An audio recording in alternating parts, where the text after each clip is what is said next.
Greetings, Ohio Valley. This is Dan Lima with OSU Extension from Belmont County. And this is Karen Cox from WVU Extension in Ohio County. Thanks for tuning in to Extension Calling, your source for research-based information for the farm, garden, and home.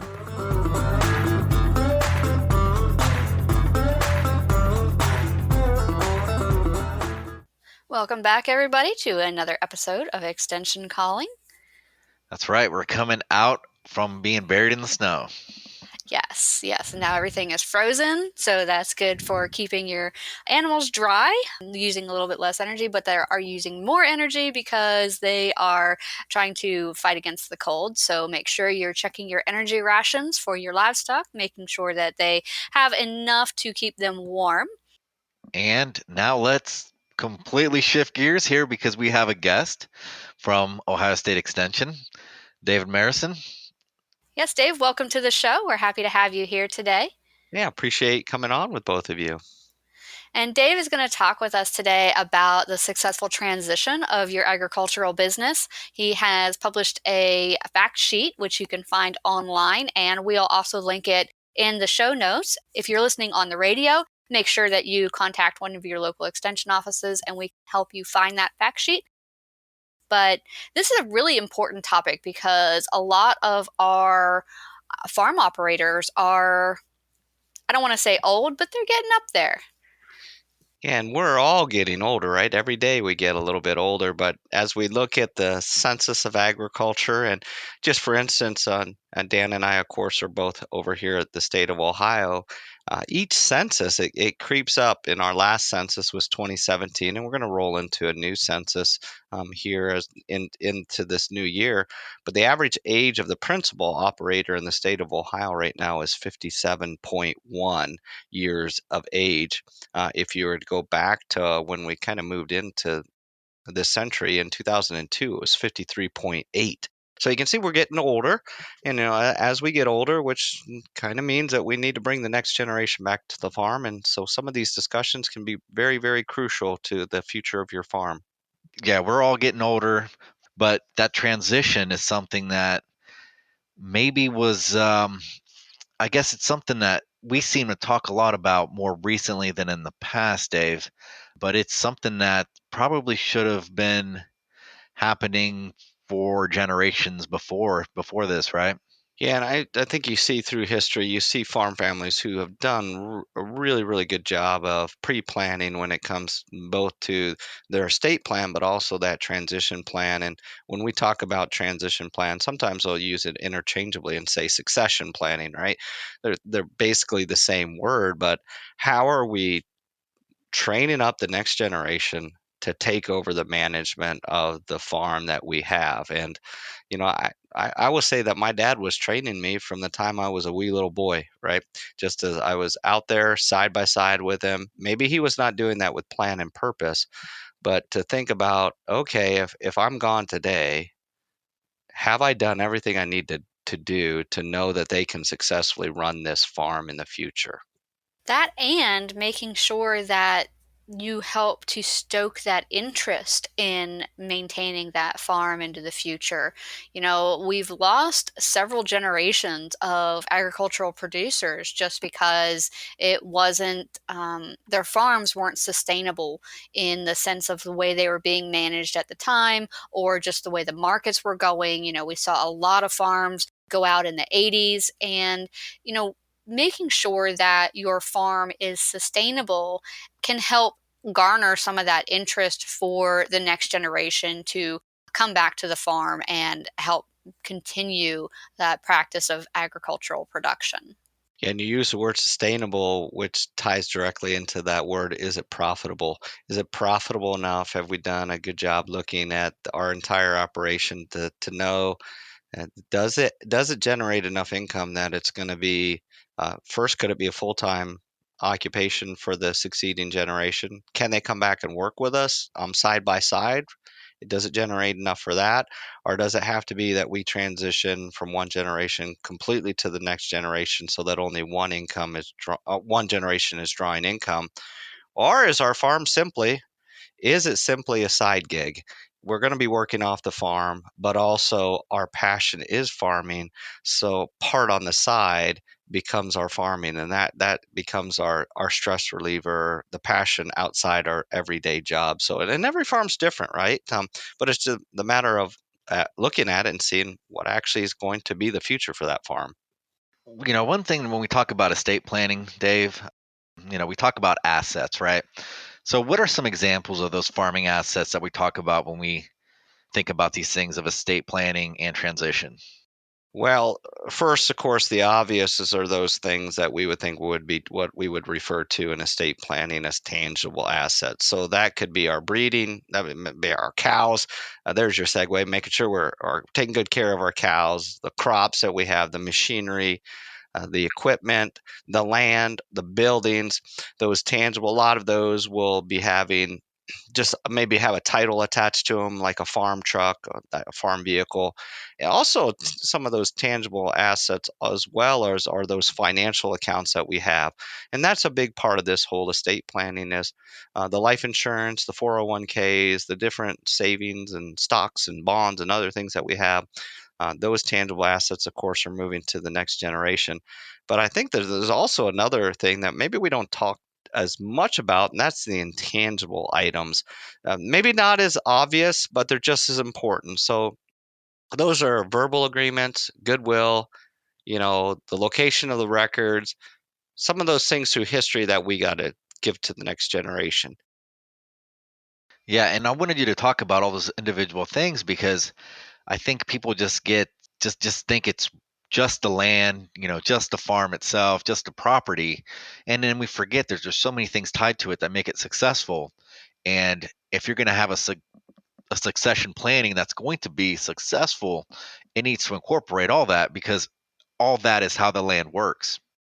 Yeah, and there's a lot of unwritten agreements with our neighbors and suppliers, and just there's a lot of history that is encapsulated in our farm families, right? And when my dad passed away, I took over management of the farmhouse. Well, the first issue I ran into, I had no clue where the electric lines and the water lines were run from the barn to the house.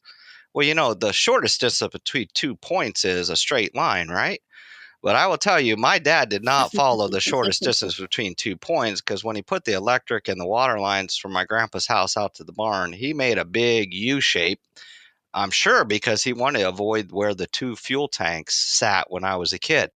So talk about trying to find those kind of things where the septic is for the farm. We have a tile line on our farm that actually goes through a neighbor's property to outlet on my mom and dad's property. There is no easement. That wasn't recorded on the deed of the neighbor's property. That was a handshake between my grandfather and his third cousin. And to this day, that agreement still exists from that handshake. That was what, 60, 70 years ago. So there's a lot of those intangible things like we need to talk about.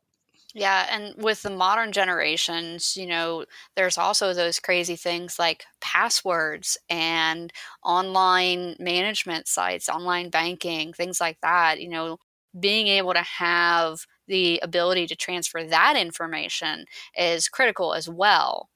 Correct. I mean, with the new generation, all these passwords is crazy, right? Yeah. And think about even, the first time that I went into the Farm Service Agency office to work on our farm in the federal farm program was when my dad was diagnosed with cancer.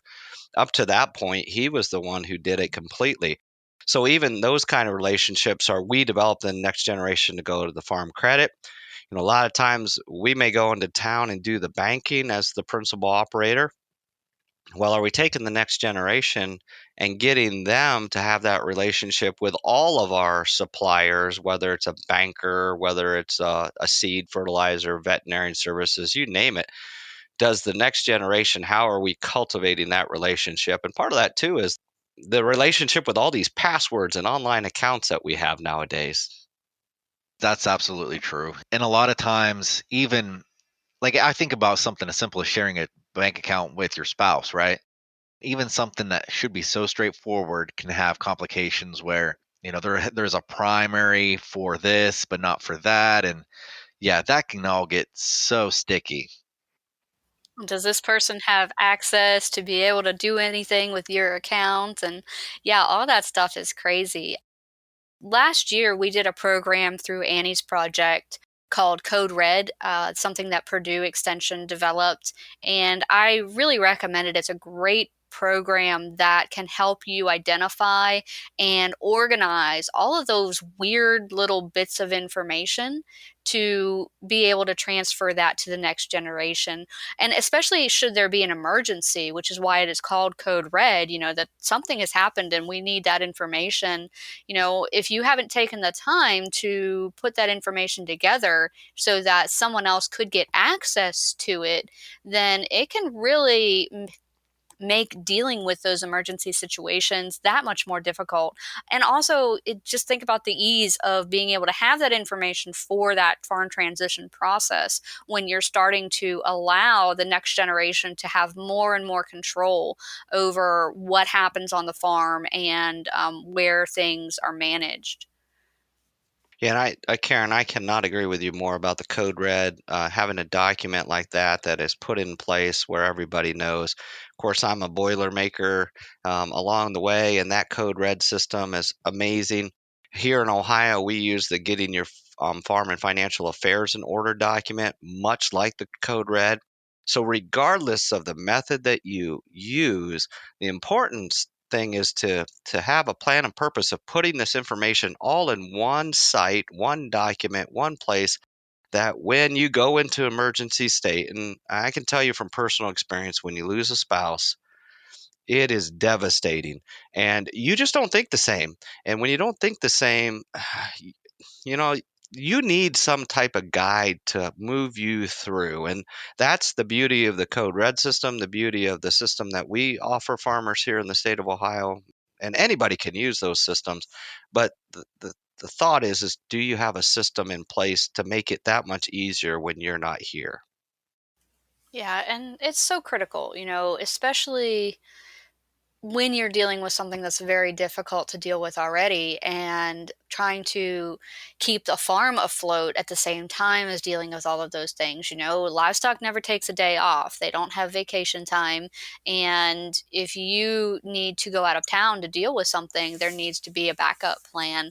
And, a lot of times people don't think through those backup plans. There was a farmer that we were working with, and he was a powerhouse of a man. I mean, he managed 500 acres, had a good plan for making sure that his crop rotation was in order and everything. But what he didn't have was a plan for what happens if you get hurt. Because he had a wife and young children, and they managed one side of the family, and he managed the farm. That was their full income, was that farm. But there was no plan in place for if he were to get injured. And agriculture, let's face it, is a dangerous industry. People do get injured, but to not have a plan in place to protect your family moving forward should something happen. Even if it's just a broken leg, that's still pretty serious and it's going to keep you off your feet for quite a long time. So, what is the plan that's in place? So, part of your transition plan can be planning for an emergency on the farm. Who do you contact? Yeah, and those short, we talk about transition and estate planning. We think about it's a death of a producer, right? But you bring up a great point. It could be a disability, and in COVID, this whole pandemic has also shown like usually as operators, we're pretty independent, which means we do a lot of things ourselves. We do these tasks and we do them every day. What happens if you're disabled or you get sick like the pandemic has shown us and you can't do those things? Who's your backup? Who's your plan B? Who's your plan C? Who's your plan D? Have you thought of those situations? Are you talking those through as a family so that everybody's on the same kind of page for any of these events? And then when something does happen, disaster, it could be a disaster, it could be a pandemic, it could be a disability, it could be a divorce, it could be a death. But when one of those things, those disruptions does occur, then we're better able to mitigate and manage through that big disruption that's happening to our family. Man, you guys are really taking this in a pessimistic way here. But on the same lines here, here's another route to look at it. So let's say a farmer has 3 kids, right? All the kids are involved in the farm. Everybody kind of has their roles, they get their routines in.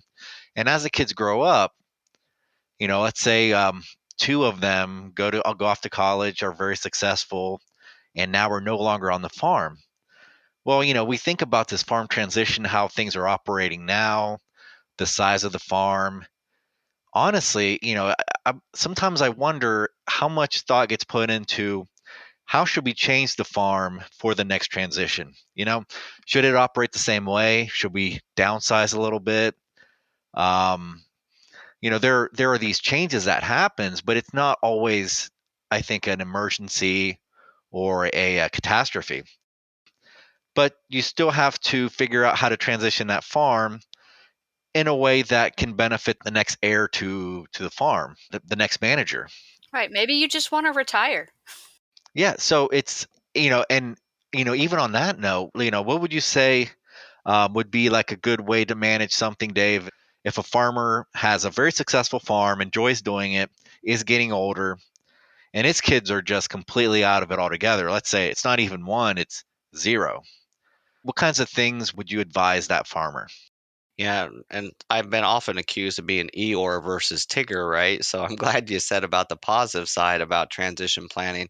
And as a parent, I think our goal is that we want our children, we want them to be very successful. And part of this transition plan, when we have an on-farm heir, I'll take that side first, Dan. When we have an on-farm heir, we want to make them the most successful person and manager that they can be. So instead of just working side by side, day by day with our children, maybe we should be thinking about, well, what do I need to do to improve their skills so that in the future, not only do they manage this farm better than I did, but also, by the way, they make more money, they're able to support their family, and oh, by the way, they're setting up the next generation down the road. So, having a positive thought about how we go forward with the son or daughter that's on the farm, that's real crucial to this. Now, I'm going to jump to your second question is, oh no, what happens when there's our kids love them, and we're in this business and none of them want to follow in this farm business. What do we do? And I always challenge our farm audiences. You think about other industries, other businesses, take a plumbing business, a financial services business. Think of your roles both as extension educators. When our time is done in this business, it's going to be the next person steps up. So in a case of like a plumbing business, I may sell my entire business to the next person. Maybe it's a person that has come and apprenticed under me, and I'm going to turn my business and sell it to them. Insurance business, I sell my insurance portfolio to the next financial advisor to handle. When we leave our extension careers, they're just going to post our job and next person up, right? So, as a farm that doesn't have any of the next generation, I worked with a farm recently that they're in this position. Their position is they have no children. And they want to see, however, it comes back to what's your goal for their farm. And their goal for the farm is they wanted that farm to keep being farmed for future generations. So there's actually a neighboring younger farmer that they have taken a liking to, that farms next to them, and they have started the process to allow him to start to rent the land from them.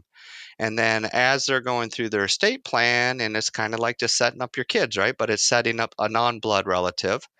And he ultimately is going to get the chance not only to buy a portion of the farm, but through their estate plan, they will also be gifting as making him basically an heir for that farm in the future. So it all comes back to what is your goal for the future of that farm? If that goal is that I want it to be a farm in the future, then our job as the senior manager is to find out who's going to be the best manager of that resource.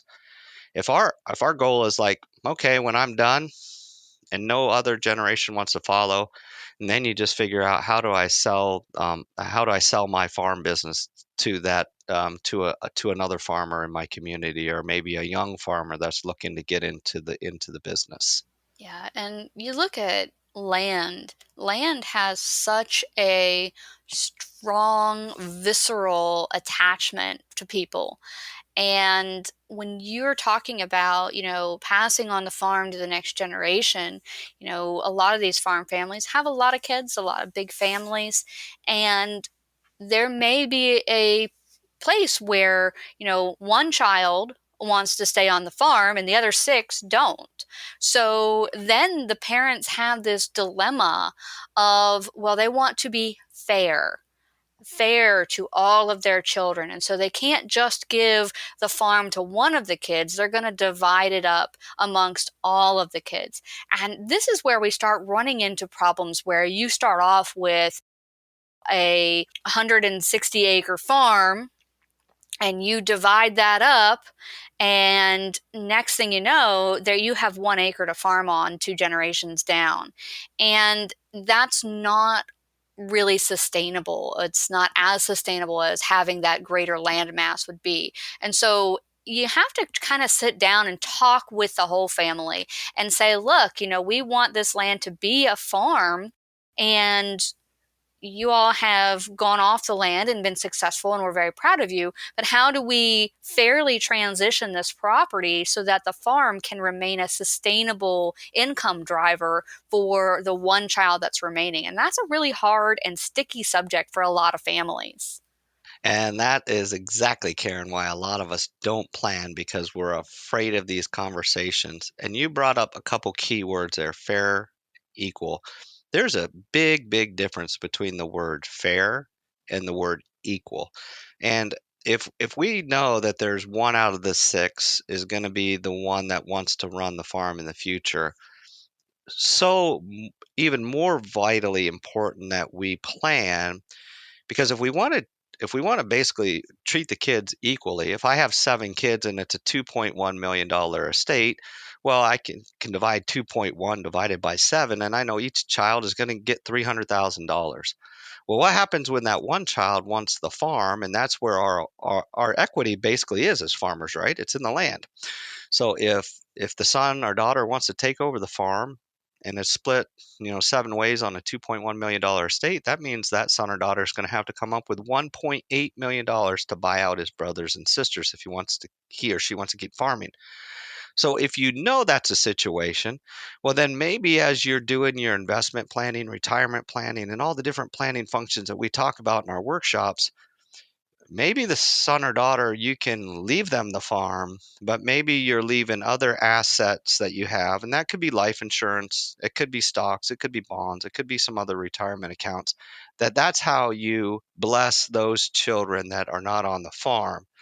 But just one of those things we have to have the conversation about is, do we in estate planning have to be equal between our children? And I know many of us, as we get older, we want to be equal.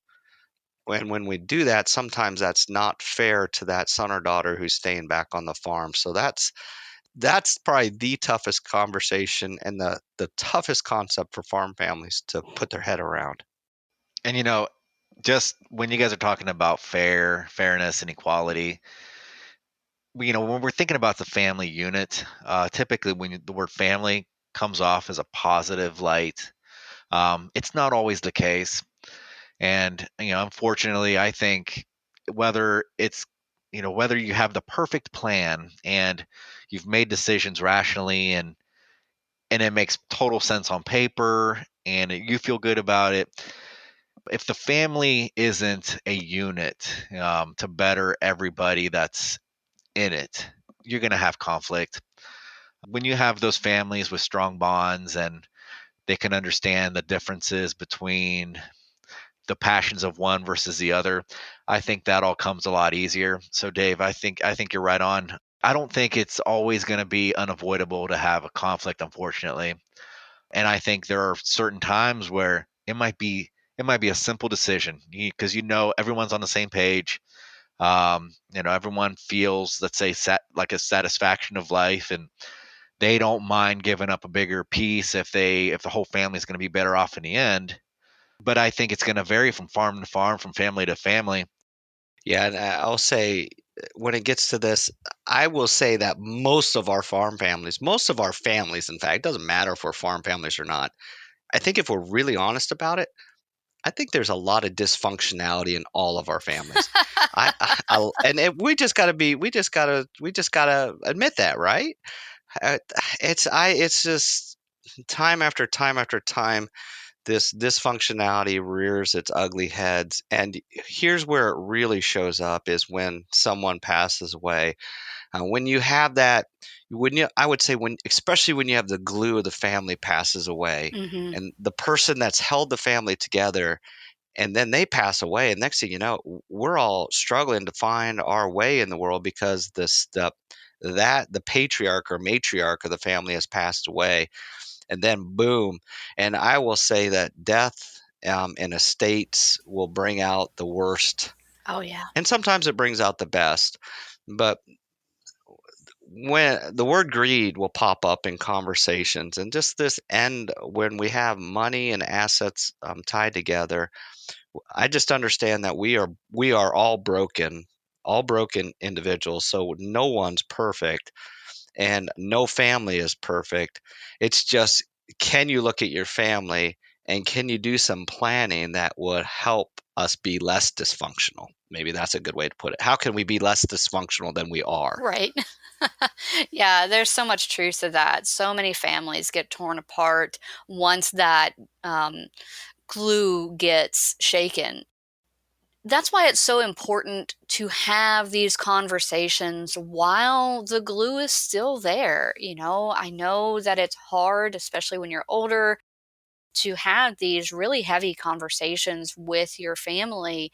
But if you are the glue and you are too scared to have this conversation with what your wishes are for the future of what you have worked to build, then what comes after you pass is going to be destruction. It is going to be infighting and argumentation. And, like Dave said, we are all broken. We all have our weaknesses. And feeling slighted is really hard. And people will fight back against that. And so, while your objective was to make sure that the farm stays as a whole and can be profitable down the road, that may not be what happens if you haven't taken the steps to A, have the discussion, and B, have the discussion with a legal person, with an attorney who can help manage and set up your will and testament to make sure that your desires and wishes are followed. Yeah, and absolutely. And that's the pre-planning is so important. And as the glue, as we mentioned, I think we have the duty and the obligation through our planning, through our efforts, we can communicate and help that next generation through these points of conflicts that we might see. Just worked with a farm family here in the state of Ohio. Unfortunately, senior generation died at the age of 66. Well, I had a son and a son-in-law working together in the farm, and apparently through all this time, dad and mom did not know that son-in-law and son absolutely hated each other. So the goal of that farm was to leave the farm to those two men to manage now. And they're having that conversation now, that tough conversation, looking across the table at each other and saying, I don't like you and I don't want to farm with you. And then when that happens, how do you proceed given the estate plan that was put in place by mom and dad? So, yeah, just having these discussions it's tough. It's so easy to talk about the weather. It's so easy to talk about, you know, my cows are walking through mud today when we show up to the farm meeting, or how much snow did we get this past weekend, or talking about, of course, the political climate in our world to this day. But to have those conversations about this stuff is just so much harder. It really is. And now you're going to do some programs throughout West Virginia in the coming weeks in Mason, Roane, Doddridge, Wood counties. And you also are doing some programs in Ohio as well. Is that correct? That's correct. I'll be down next week. I'll be from the 24th through the 27th, the third year that I've been down in the beautiful state of West Virginia. Just always enjoy coming down and doing some dinner meetings. Just actually love WVU's extension, just the programs that you do. So I'll be excited to do that in that part of the state. There from all the way down to Eleanor, back up to Parkersburg. So pretty close to where I'm from here in the state of Ohio. And then also Ohio, and this is open to anybody in the country. We are doing a 4-part webinar series starting on January 31st, going February 7th, 21st, and 28th, that anybody can log into and enroll into that. And we talk about a lot of these different issues. And if you want more information or you want to find out some of the resources, like I mentioned, that getting your affairs in order document that we use here in the state of Ohio, all folks have to do is go to a website called go.osu.edu/farm succession. So that's go.osu.edu/farm succession. You can see the workshop that we have there, and well as some of the fact sheets and some of the other materials that we have for folks. Fantastic. Thank you so much, Dave, for having this conversation with us. So hopefully we can spur other conversations down the road. Thanks for listening to Extension Calling. This show is a collaboration between OSU Belmont County Extension Educator Dan Lima and WVU Ohio County Extension Agent Karen Cox. If you'd like a transcript of this show, contact us at the office. Also, let us know if you enjoy the show by ranking us on your podcast app.